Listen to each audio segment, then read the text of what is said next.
Alright, so basically,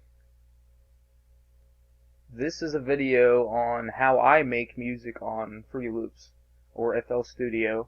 This is FL Studio 10. Alright, so I go here for the beats per bar, or beats per pattern, and when I'm all said and done with the songs, what I do is I just grab, there's like this, like a clap, I'll just bring all that, and like the kicks, all the instruments I put here. Channels I will go to, up the VST plugins that everybody uses, for your electronic sounds, your ambient sounds, anything you can imagine you can make on this, as long as you know how to do it. Okay, so here, I use Zeta, which is Zeta plus 2, but I just call it Zeta, which is this, and I've made a few beats, made a lot of songs actually, using this recently. I only acquired this about like a month or two ago. So basically, I'll have like a pattern like kick, snare, kick, snare, hi-hats, and everything. Take drops by, doing like a like, and then I'll do that, and I'll go to the piano roll, and basically, structure it so it goes and it builds up, and then the drop, I'll use like a reverb kind of sound. That basically it's build up. You can find build up sound in sound packs where it like rises up and then when I get one, I'll drag that over here and I'll do that. When I'm all said and done and I have everything here, I will go to split by channel. Well, I need to like set something, okay. Split by channel. Now, these individual instruments or plugins or whatever are individual completely. And when you split it by channel, it makes them each instrument an individual pattern. So now you can go to playlist. When I'm done getting all my instruments and I'm listening to it, because I'll go through and I'll like close these out over here, and I'll do that when I just, as I'm making the song, like as I'm making like a verse and then verse 2 and the hook and then the chorus, I'll X these out, I'll listen to it, and then I'll have them, because you got to have all these all on. And I'm in the playlist, now that they're individually cut into separate patterns, you go here, and I do this.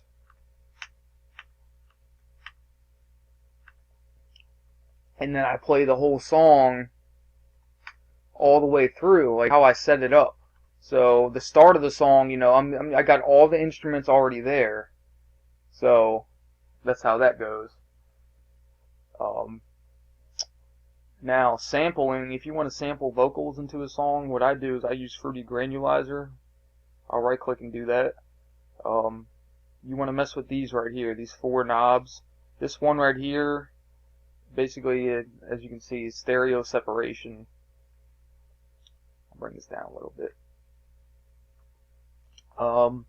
You could do this. It'll make the vocals kind of crossfade into each headphone, left and right.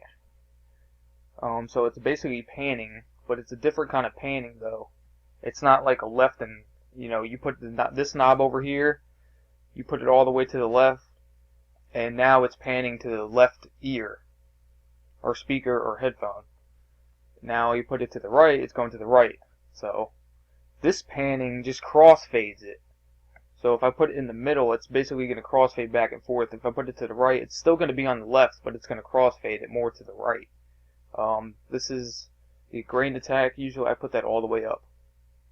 This is wave spacing, but basically it's just like, if like you have clean vocals, like I could say the cat went outside. And then if I bring it to the left like this, it'll say the cat, like it'll kind of echo a little bit. Basically, it's moving it slow. That could be valuable for some songs. Certain sounds too, if you're sampling sounds in. I'll load a sample of anything, I'll put like, I was playing on guitar though, but any like acapellas, anything you can sample. MP3s you can put. If you want to sample a sound into something, you play it. You want like a vocal part, the pitch of it, you play it with the keys. I'll just do something like this, like that. And it's like saying like, the cat went outside, the cat went outside, the cat went outside. And then if I shrink it, it'll be like the cat, like to any timing. So, what else?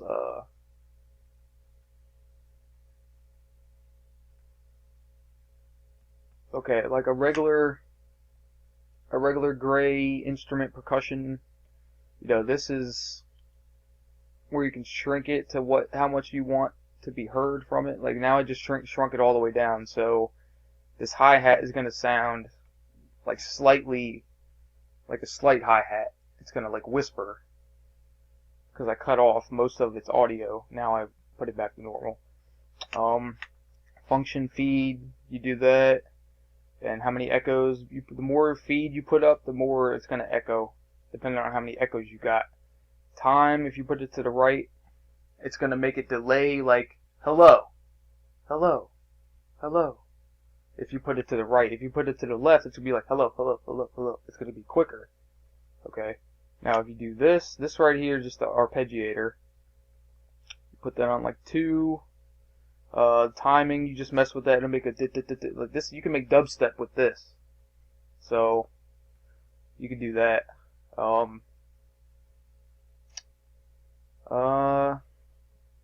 That's pretty much how I just make songs though. I mix it up with hi-hats. And if you want to change like the way it sounds, you can do this. That'll make it filter inwards. That makes it sound like it's like I'm recording with a webcam right now. So it'll make it it makes it sound like that, like louder.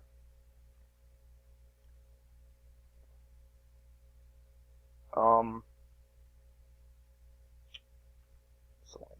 this is like volume. You can increase the volume even more than what's the master channel volume is, like all the way up. Now I can go to miscellaneous and make it even louder if I want to, but that can mess with the sound. So that's that.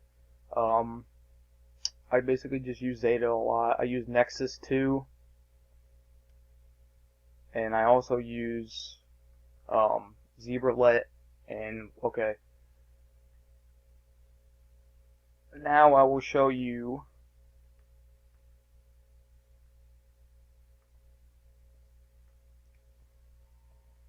in, let's see, Mixer, this is where all your VSTs that are effects.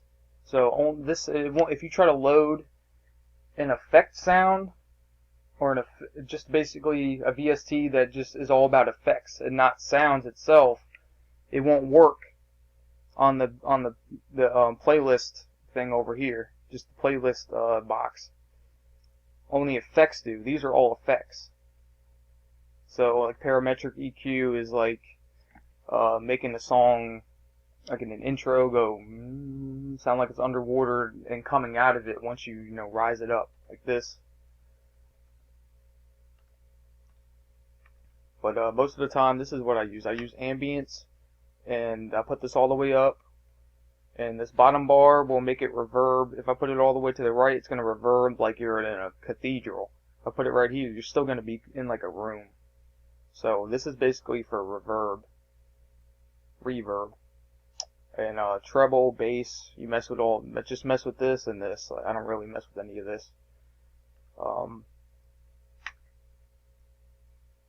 Now I'm going to open Isotope, which is a mastering program.